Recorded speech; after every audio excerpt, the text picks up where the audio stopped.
முருகா சரணம். வெற்றிவேல் முருகா சரணம். என் அன்பு பிள்ளை, இத்தனை நாளாக நான் நினச்சது எப்போது நடக்கும்னு காத்திருந்த என் அன்பு பிள்ளை, உனக்காகவே நீ நினைத்ததையெல்லாம் நடத்தி கொடுக்கக்கூடிய அதிர்ஷ்ட நாளை உன் வாழ்க்கையில் வரவழைச்சிட்டேன். இன்பம் எப்படி இருக்கும், மகிழ்ச்சினா எப்படி இருக்கும், அளப்பரிய சந்தோஷம்னா எப்படி இருக்கும்னு நீ தெரிஞ்சுக்கிறதுக்கு முன்பாகவே வலி, வேதனை, அழுக, மனசு கஷ்டம்னா எப்படி இருக்குன்றத வாழ்க்கை உனக்கு உணர்த்தி விட்டதல்லவா? இத்தனை நாட்களா நீ சிரித்து சந்தோஷமாக இருந்த நாட்களை விட கவலைப்பட்டு கண்ணீர் விட்ட நாட்கள் தான் உன் வாழ்க்கையில் அதிகமாக இருக்குது. அதனால தான் அழுததும் போதும், அவஸ்தைப்பட்டதும் போதும், கண்ணீர் விட்டதும் போதும், கவலைப்பட்டதும் போதும்னு உனக்கான சந்தோஷத்தை வரவழைக்கக்கூடிய அந்த நாளை நான் இன்னைக்கே உருவாக்கிட்டேன். இனிமே கொஞ்சம் கொஞ்சமாக உன் வாழ்க்கையில் நீ கனவுல கூட நினைக்காத அளவுக்கு சந்தோஷமும் வெற்றியும் மிக பெரியதாக வந்து சேரப்போகுது. நீ என்னதான் தலைகீழாக நின்னாலுமே கூட உன் தலையில் எழுதின விதிப்படி உன் வாழ்க்கையில் நல்லதும் கெட்டதும் மாறி மாறி வரத்தானே செய்யும்.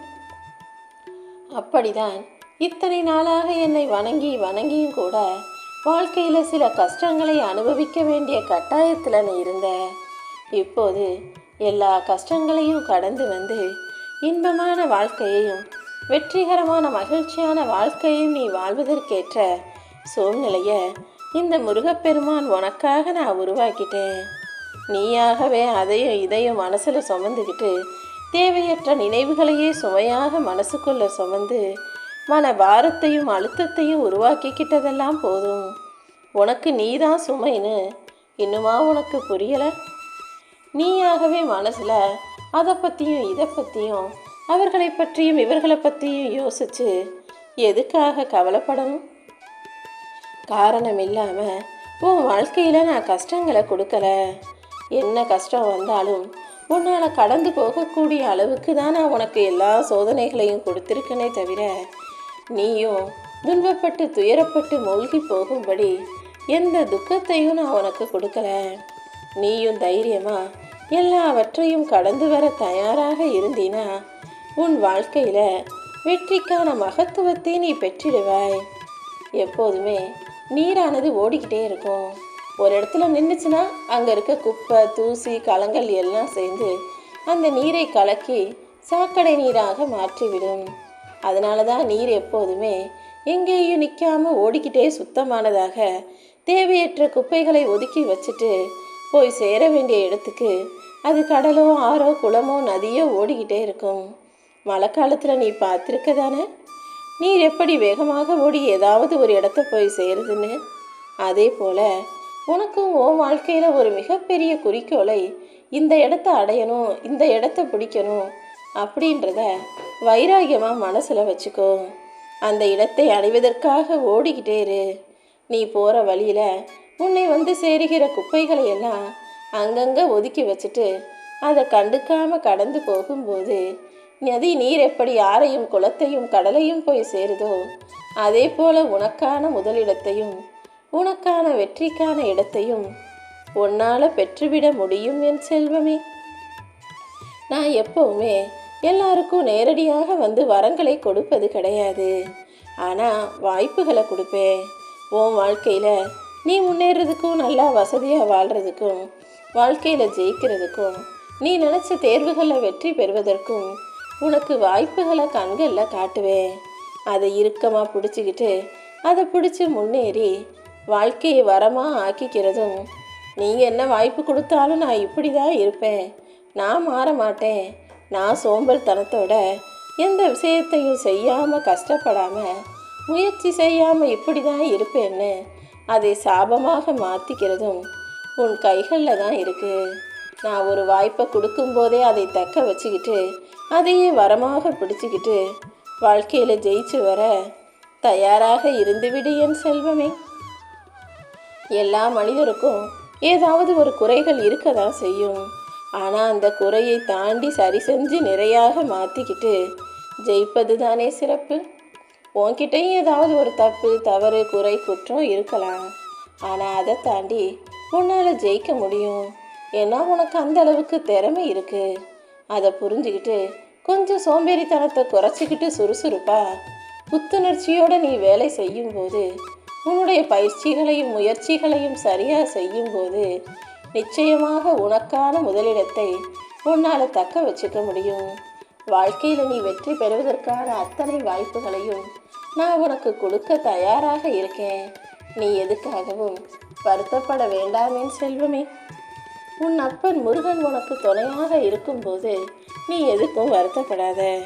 எல்லா குறைகளையும் தாண்டி உன் மனசில் இருக்க கவலைகளையெல்லாம் தாண்டி நிறைவான நிம்மதியான சந்தோஷமான வாழ்க்கையை உன் கைகளில் கொடுப்பதற்காக உன் அப்பன் முருகன் காத்துக்கிட்டு இருக்கேன். இந்த நாள் தான் நான் உனக்கு சொன்ன அதிர்ஷ்ட நாளாக விடிஞ்சிருக்கு. இந்த நல்ல நாளிலேயே நீ கனவு காணாத அற்புதமான வாழ்க்கையை நான் உன் கைகளில் கொடுத்து உன்னையும் வெற்றியாளனாக மாற்ற வந்துட்டேன் என் செல்வமே. நீ கஷ்டப்பட்டு உழைச்சிக்கிட்டே இருந்தால் மட்டும் போதாது. எந்த விஷயத்தை எப்படி சாமர்த்தியமாக செஞ்சு சாதுரியமாக விவேகத்தை பயன்படுத்தி புத்திசாலித்தனமாக செய்ய முடியும்னு யோசி. எல்லா விஷயங்கள்லையும் கஷ்டப்பட்டுக்கிட்டே இருந்தால் கடைசி வரைக்கும் கஷ்டப்பட்டுக்கிட்டு நடுத்தர வாழ்க்கையவே வாழ வேண்டியது தான். சில இடங்களில் சில விஷயங்களில் புத்திசாலித்தனத்தையும் பயன்படுத்தும் போது தான் அது எவ்வளவு பெரிய கஷ்டமாக இருந்தாலும் அதை உனக்கு சுலபமாக முடிவுக்கு கொண்டு வர முடியும். வாழ்க்கையில் நீ கணக்கு பாடத்தை படிச்சிருப்ப. அது எவ்வளவு பெரிய கணக்காக இருந்தாலும் அதுக்கு தீர்வு காண்பதற்கு பல வழிகளும் இருக்கும். அதே போல தான் உன் வாழ்க்கையில் இருக்கிற பிரச்சனைகளுக்கு எவ்வளவு பெருசாக இருந்தாலும் எவ்வளவு கஷ்டத்தை கொடுத்தாலும் அதற்கான முடிவையும் தீர்ப்பையும் நான் கொடுத்து வச்சிருக்கேன். நீ நல்லா யோசிச்சினா நிச்சயமாக உன்னுடைய வாழ்க்கைக்கான பிரச்சனைக்கான முடிவு உனக்கு புரிய வரும். உனக்காக அதை நானே புரிய வைப்பேன் என் செல்வமே. உன்னுடைய திறமையால் நீ கொஞ்சம் தைரியமாக இருக்கிறத பார்க்குறவங்களுக்கு நீ ரொம்ப திமிர் பிடிச்சவன்றது போல தோணலாம். ஆனால் அது உன்னுடைய திறமைக்கும் தகுதிக்கும் ஏற்றது தான்றத நீ புரிஞ்சு வச்சுக்கோ. மாற்ற வேண்டியது மற்றவங்களோட பார்வையைத்தானே தவிர உன்னுடைய திறமையை நீ எந்த விதத்திலும் குறைச்சிக்க வேணாம். யாராவது உன்கிட்ட வந்து கோபப்பட்டு பேசும்போது கொஞ்சம் கவனமாக கேளு. ஏன்னா சில பேர் ரொம்ப நாளாக உன்கிட்ட நேரடியாக சொல்ல முடியாமல் மனசுக்குள்ளேயே வச்சிருந்த உன்னை பற்றின பல விஷயங்களை கோபப்படும் போது உண்மையாக பேசிடுவாங்க. சில பேர் கோபப்படும் அவங்க மனசில் இருக்க வார்த்தைகள் எல்லாம் உண்மையாக வெளிவந்து விழுகும். அதனால் யாராவது உன்கிட்ட கோபப்பட்டு பேசுனாங்கன்னா அவங்க வார்த்தைகளை நீ கவனிக்கும் போது நீ சரி செஞ்சுக்க வேண்டிய தவறு என்னங்கிறது உனக்கு நல்லா புரிய வரும் என் செல்வமே. வாழ்க்கையில் கஷ்டப்படுறவங்க நிச்சயமாக நல்ல நிலைமைக்கு வருவாங்க. அதே போல் நல்ல நிலைமையில் இருப்பவனும் என்னைக்காவது ஒரு நாள் கீழே வந்துதான் ஆகணுங்கிறது வாழ்வியல் தத்துவம். இதை யாருமே மாற்ற முடியாது. இத்தனை நாளாக வேணும்னா நீ கஷ்டப்பட்டிருக்கலாம். ஆனால் இப்போது உன் வாழ்க்கைக்கான சந்தோஷத்தையும் சுகத்தையும் வெற்றியையும் அற்புதமான அழகான வாழ்க்கையையும் உன் கைகளில் ஒப்படைக்கணும்னு உன் அப்பன் முருகன் வந்துட்டேன். நீ துவண்டு போகும் நேரத்தில் எல்லாம் நமக்கு யாருமே இல்லையே நினச்சி கலங்காத. உனக்கு உதவி செய்வதற்காக ஏதாவது ஒரு உருவத்தில் உன் கூட துணையாக நான் வந்து நிற்பேனின் செல்வமே. நீ போராடி போராடி உன் மனசும் சோர்ந்து போயிடுச்சு, கால்களும் ஓஞ்சு போயிடுச்சு. வேலைக்கு போகிறதும் வர்றதும் அதை செய்கிறதும் இதை செய்கிறதும் அவங்கள பார்க்குறதும் இவங்களுக்கு செய்ய வேண்டிய கடமையை செய்வதுன்னு வாழ்க்கை முழுவதுமே போராடிக்கிட்டும் சமாளிச்சுக்கிட்டும் இருக்கிற உன்னுடைய போராட்டம் இன்னும் ஓயவில்லை அல்லவா? இதோ போராட்டத்துக்கு ஓய்வு கொடுத்துட்டு வெற்றிக்கு ஆரம்பத்தை ஆரம்பித்து வைக்க போகிறேன். இந்த நல்ல நாள் விடியும் போதே உன் வாழ்க்கைக்கு ஒரு விடிவு காலம் வந்துடும்படி நான் செஞ்சிடுறேன் என் செல்வமே. இந்த உலகத்தில் இருக்கக்கூடிய மனிதர்கள் பல தவறுகளை செய்கிறாங்களே தவிர நம்ம தவறு செஞ்சால் நாளைக்கு தண்டனை கிடைக்கும், நம்ம இதே மாதிரி எல்லாரும் ஏமாற்றிக்கிட்டு ஊரடிச்சு உலையில் போட்டுக்கிட்டு 5000 வருஷம் வாழ முடியாதுன்றதை புரிஞ்சுக்க மாட்டாங்க. இன்றைக்கி இருக்கிறவங்க நேற்று வரைக்கும் நல்லா இருந்தவங்க இன்றைக்கி இல்லாமல் போயிடுறாங்க. இன்றைக்கி இருக்கிறவங்க நாளைக்கு இருப்பாங்களான்னு சொல்ல முடியாது. ஆனால் இதை புரிஞ்சுக்காம தானே பல பேர் அநியாயமும் அட்டூழியமும் செய்பவர்களாக இருக்காங்க. யார் எப்படி இருந்தாலும் நீ ஒருபோதும் அவங்கள போல மாறாத. யாரையாவது உனக்கு சரியா தவறான புரியாத பொழுது, இவங்க எப்படிப்பட்டவங்கன்னு தெரியாத போது கொஞ்சம் தள்ளி இருந்து அவர்களுடைய பேச்சையும் செயலையும் நீ கவனிக்க ஆரம்பிச்சினா யார் என்ன எப்படின்ற எல்லா விஷயமும் உனக்கு தெரிய வந்துடும் என் செல்வமே. ஒருத்தரை பற்றி நீ முழுசாக தெரிஞ்சுக்கணும்னு நினச்சினா கொஞ்சம் தள்ளி இருந்து நீ அமைதியாக இருந்து அவர்களை நன்றாக கண்காணிச்சினாலே அவர்களுடைய குணமும் மனசும் உனக்கு தெரிய வந்துடும். எப்பவுமே நீ இப்படி பார்க்குற மனிதர்களில் ஒரு சிலர் தப்பாக இருக்கும் பட்சத்தில் அவங்க இப்படிதான்னு தெரிஞ்ச பிறகு இல்லை அவங்கள திருத்திடலாம் மாத்திரலாம் நினச்சி முயற்சி செய்யாதே.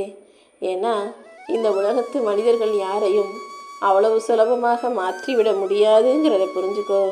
நீ வேணும்னா ஒன்றை மாற்றிக்குவ, உன் குணத்தை மாற்றிக்குவ. மற்றபடி தவறு செய்பவர்களும் தப்பு செய்கிறவங்களும் திருந்திக் கொள்வதற்கான வாழ்க்கையும் வாய்ப்புகளே கிடையாதுங்கிறத புரிஞ்சுக்கோ. இந்த உலகத்தில் அடுத்தவன் குறைகளை வேணும்னா சுலபமாக கண்டுபிடிச்சிருவாங்களே தவிர தன்னுடைய குறை என்ன தான் என்ன தவறை திருத்திக்கணும்னு இந்த உலகத்து மனிதர்கள் யோசிக்காதவர்களாக சுயநலம் கொண்டவர்களாகத்தான் இன்னும் இருக்காங்க. நான் என்ன சொல்கிறேன்னா, உன் கண்களுக்கு தெரியுது இவங்க நல்லவங்க அவங்க கெட்டவங்கன்னு. ஆனால் எப்போதும் அவங்க நல்லவங்களோ கெட்டவங்களோ நீ யாரிடமும் எந்த உதவியையும் எதிர்பார்க்காம இருக்கும் பட்சத்தில், எல்லார் மீதும் ஒரே மாதிரி விருப்பு வெறுப்பு இல்லாமல் பழகும் பட்சத்தில் உன் வாழ்க்கை நிம்மதியாக இருக்கும் அல்லவா? ஒருத்தவங்க நல்லவங்கன்றதுக்காக ரொம்ப அவங்கள நெருங்கி போகவும் வேணாம், ஒருத்தவங்க கெட்டவங்கன்றதுக்காக அவர்களை வெறுத்து ஒதுக்கி கோபப்பட்டு சண்டை போடவும் வேணாம். யார் எப்படி இருந்தாலும் நீ ஒரு அளவோடு இருந்துக்கிட்டினா, உன் பழக்கத்தை அளவோடு வச்சுக்கிட்டினா எந்த பிரச்சனையும் வராது. நல்ல மனிதர்களிடம் நீ சண்டை போடும்போது அல்லது நீ திட்டும்போது ஏதாவது சொல்லும்போது அவங்க ஒருபோதும் சரிக்கு சரியாக நின்று உன்கிட்ட பதில் பேசி சண்டை போட மாட்டாங்க. அதுக்கு பதிலாக உனக்கு புரிய வைக்க முடியாது, உன்கிட்ட பேச முடியாதுன்னு சத்தமில்லாமல் அமைதியாக உன்னை விட்டு விலகி வெகு தூரம் போயிடுவாங்க. அதனால தான் நல்லவர்களிடம் எப்பொழுதும் அவர்களுடைய பேச்சை பொறுத்தே வச்சு கொஞ்சம் நீ தள்ளி இருந்துக்கோ. தேவையில்லாமல் யார் மனசையும் கஷ்டப்படுத்திடாதுன்னு சொல்கிறேன். ஒவ்வொரு நாளும் என் வாழ்க்கையில் இன்னைக்கு வெற்றி பயணமாக இருக்கும்னு நம்பிக்கையோடு நீ களமிறங்கும் போது உன் வாழ்க்கையில் நடப்பது அனைத்தையும் நன்மையாகவே நான் அமைச்சு கொடுப்பேன். இந்த நாளும் அப்படிதான் உனக்கான வெற்றி நாளாக இருக்க போகுது. வாழ்க்கையில் மாற்றங்கிறது நினச்சா மட்டும் வந்துடாது. அதுக்காக கடுமையாக உழைக்கணும், அதுவும் புத்திசாலித்தனமாக உழைக்கணுங்கிறதையும் நீ புரிஞ்சு வச்சுக்கோ என் செல்வமே. நீ எதிர்பார்த்த மாற்றங்களையும் வெற்றிகளையும் உன் அப்பன் முருகன் கூடிய சீக்கிரம் உன் கைகளில் கொடுக்குறேன். தோல்விகளும் துரோகங்களும் உனக்கு கற்றுக் கொடுத்த பாடம் என்னன்னு புரிய வருதா? எல்லாரையும் நம்புனேன், எல்லாரும் நல்லவங்க நினச்சேன். கடைசியில் எல்லாருமே உனக்கு தோல்வியையும் துரோகத்தையும் ஏமாற்றத்தையும் இதையும் தானே கொடுத்தாங்க. இப்போதாவது சுயநலமாகவே இருந்துட்டு போயிருக்கலாமோ? மற்றவங்களுக்காக நல்லது செஞ்சு நம்ம நஷ்டப்பட்டுட்டோமேன்னு உனக்கு யோசனை வருகிறதா? வருந்தாதே.